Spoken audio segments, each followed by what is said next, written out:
Hi there, Rob here once again with WesternPacificWeather.com. Today we're going to be starting off here in the Western Pacific today, where we have an area of low pressure out here in the South China Sea just northwest of the Spratly Islands here. Now JMA is calling this a tropical depression. They have not warned on it. They're just showing their maps out here has it as a tropical depression. The storm is likely going to track off towards north before recurving off towards the northeast. I'm not expecting any significant development with it, but if we look at the current surface analysis from the Japan Meteorological Agency, you can see this tropical depression of 1004 HPA down here just west of Visayas. Now, this did bring some heavy rainfall across the Philippines the last 24 to 48 hours.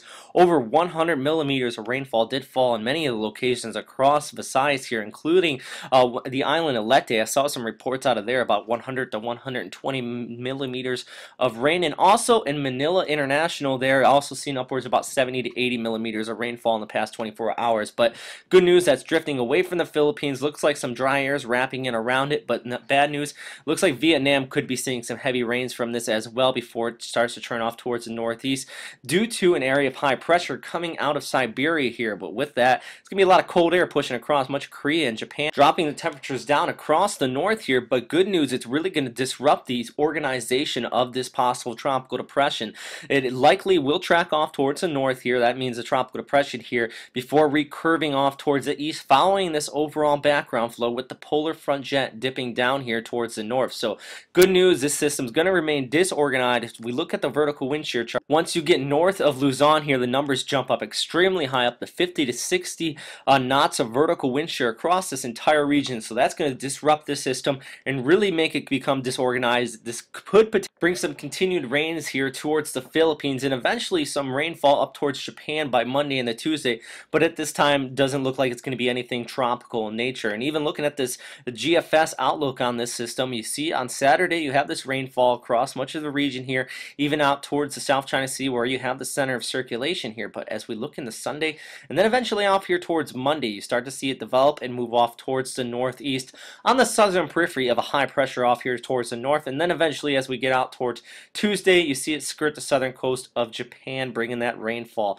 Also though, down towards the south, we see that continued rainfall moving in the surges of energy moving across the Philippines on Wednesday and Thursday, and also they have the monsoonal trough continuing to linger across Malaysia and Indonesia. But another thing I want to talk about is this high pressure off towards it, and as that dips towards the south, we've been talking about this cold air. Now this is not the lows for tomorrow, this is actually the high temperatures for December the 11th, looking at a high of only 10 in Tokyo, a 6 in Seoul, and 5 in Beijing. So very cold out there. Down towards the south in the tropics, still remaining in those mid-20s, looking at 25 down there around Manila, and as we get down to Indonesia, even getting into the 30s. But up here and towards the north and the westerlies, really starting to feel the effects of that Siberian high developing up there. And if we steer our focus towards the south, down under here around Queensland, you're seeing some heavy rainfall today. Actually, the Bureau of Meteorology put out some flood warnings along the east coast here, extending from Cairns down to Townsville. You're seeing some heavy rainfall. That's mainly due to afternoon heating here associated with a trough of low pressure extending across the northern Australia out here towards Queensland here. But good news, by overnight tonight and definitely by tomorrow morning, looks like most of this should start tapering off until at least tomorrow afternoon in the evening. But the rest of the country really being dominated by the Australian high today and not expecting any significant weather.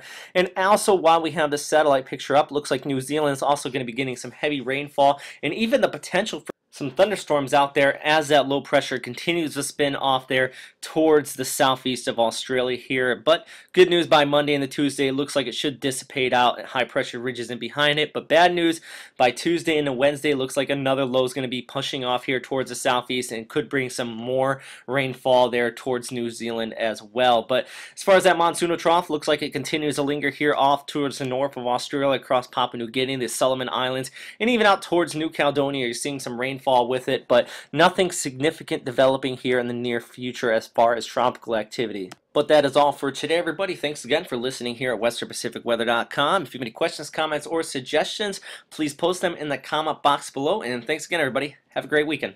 Bye.